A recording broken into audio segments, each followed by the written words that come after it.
I guess, because when you look at videos, when you search videos, when you see videos on your suggested, on your recommended, the first thing you see is a thumbnail. So if that thumbnail appeals to your audience, then they will be more inclined to click on it. So work on your thumbnails.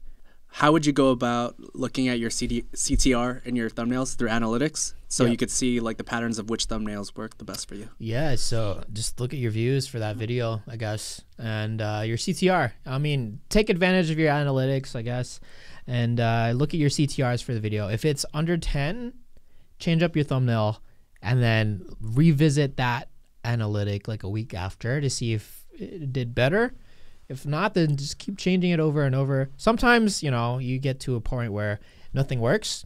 Well, just forget about it and just move on to the next thing, but it's worth a try.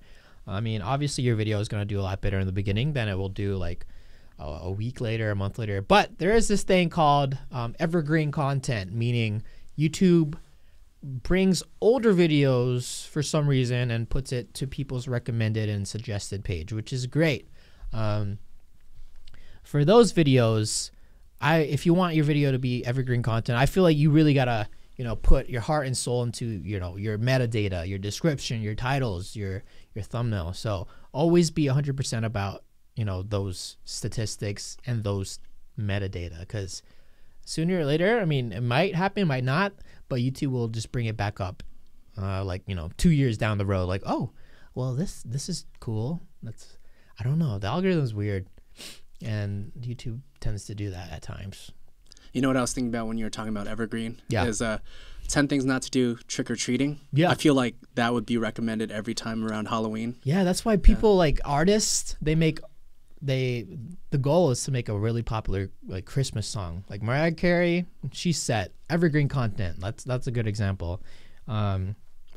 But even like random things, like random events kind of pull up evergreen content. Like, I don't know, if like a movie comes up, like Fast and Furious, if you made something about cars or something, then your video about cars from 4 years ago will probably show up to everyone's recommended because that specific topic is trending at the time. So you never know what's going to trend. I feel like you just do everything.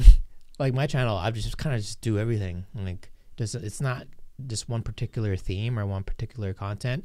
It's like a mixture of every single thing, which is good, but in a way it kind of gets tricky because people don't get specific things at times. But do what works, experiment like every so often and see if that works. If it doesn't, then hey, give it some time and then experiment again,